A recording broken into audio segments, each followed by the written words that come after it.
So I'm going to demonstrate how we can cite. In the previous video or recording, we were able to demonstrate how you can export references from Google Scholar to your library. Remember, there are several ways of populating the library, but I've just provided one of the ways, that is Google Scholar. There are many other ways, including manual ways of adding references, which you can explore and use accordingly. And right now, I want to demonstrate how you can cite having created a library. So I will open my library, which I created. It's called EndNote Practice. So I click on it, I open it. And then for you to be able to cite, you also need to open your Word document. So there's a Word document file I am calling EndNote Practice. So I'll click on it. It's a blank file. It has nothing completely.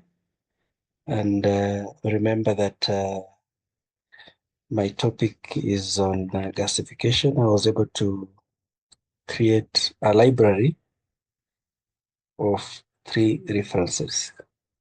So how do we practically cite and reference? So luckily, I was able to attach the corresponding PDF files to the specific references that I was able to import here. So for example, let me open the first one. It's called modeling. I just open it. I'm using one of the PDF, one of the softwares that can open a PDF file.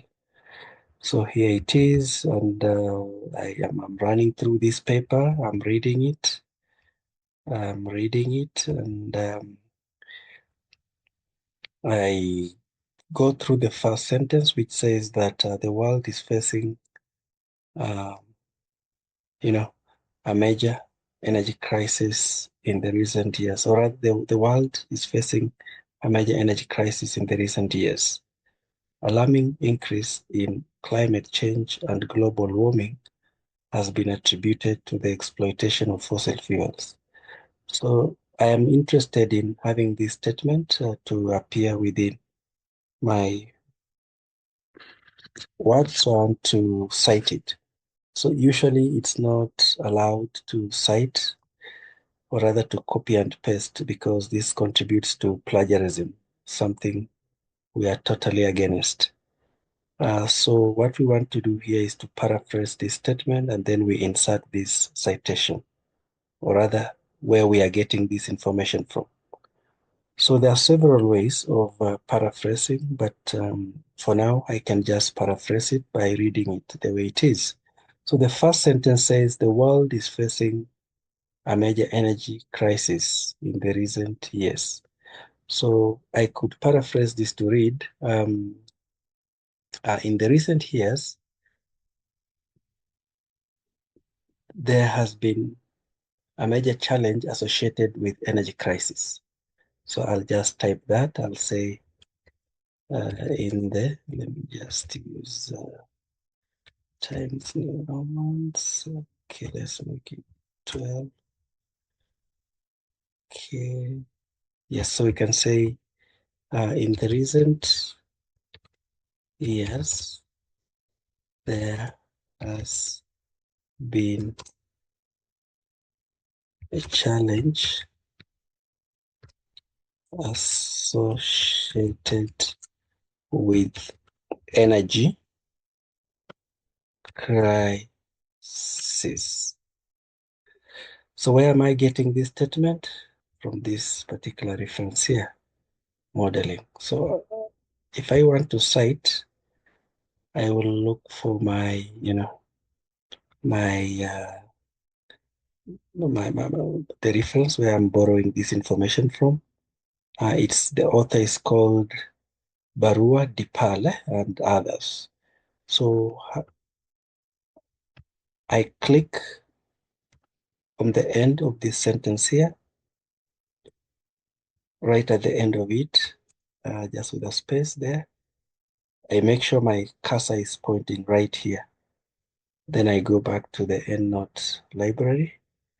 I click on it so that it's highlighted in blue. And then at the top, there is an arrow pointing downwards called insert, insert citation. So I click on it. So what do we see?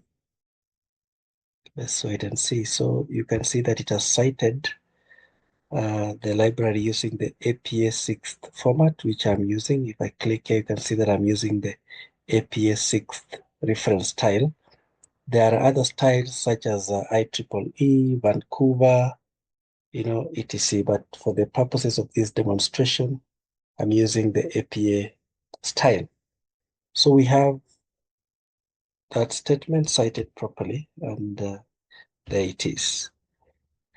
What I want to show now is you can see clearly that the first citation starts with letter B. And let me just click back to the references. It starts with letter B. So I want to cite the next reference, but I don't want to cite M, the one that begins with letter M. Why don't I cite the reference that begins with letter S? The reason I'm saying that, because I want to demonstrate how EndNote will rearrange the references automatically in alphabetical order. So let me click on this other reference on energy, published by the Journal of Energy and Environmental Science. And then again, I open it. Yes, in fact, let me just open it. Then I can also paraphrase one statement from there. I can actually get it from the abstract, where he says that biomass gasification is widely used, or rather is a widely used thermochemical process for obtaining products with more value and potential applications than the raw materials. So I'm not going to type the entire sentence, but I'll just explain. I'll paraphrase and say, biomass is a key process with regards to adding value to products. So I'll type that. I'll say biomass is a key process process. Then you'll add your words there, and then I go to the reference where I'm getting this information from. It is here. I click on it. I click cite. Okay, what happens? Yes, it has been cited, but the reference has also been, the full reference has also been added. I've put a full stop there. Finally, let me add one more citation from the second author, that is Molimo. So I click on it again. Then I say open. Then I'm reading through, and what I can see is that it says in the recent, or rather in the last decades, the interest of biomass gasification process has increased due to growing attention. So again, I'll paraphrase and say there has been an increase, or rather there's been great interest in the process of gasification. So I type that. There has been great interest, then blah, blah, blah, blah, blah, blah. So again, I click on it, but I want you to pay attention to what is going to happen. So you can see that the first author begins with letter B, while the second reference that we have begins with the letter S. However, the reference we are just about to cite begins with the letter M, and we are interested to find out where it is going to place it, given that we are not citing it as the second reference in that order, but we are citing it as a third one. But the good thing is when you click on it, you will see what has happened. EndNote automatically adds the citation to the correct position in terms of alphabetical order, at least for the APA style or format of referencing. So for now, that is it. But perhaps let me add one more statement where you could begin with,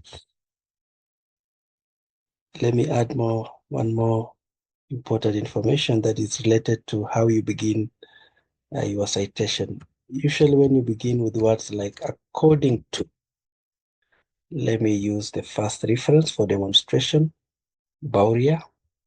So I click on Barua. I'll show you according to Barua classification is.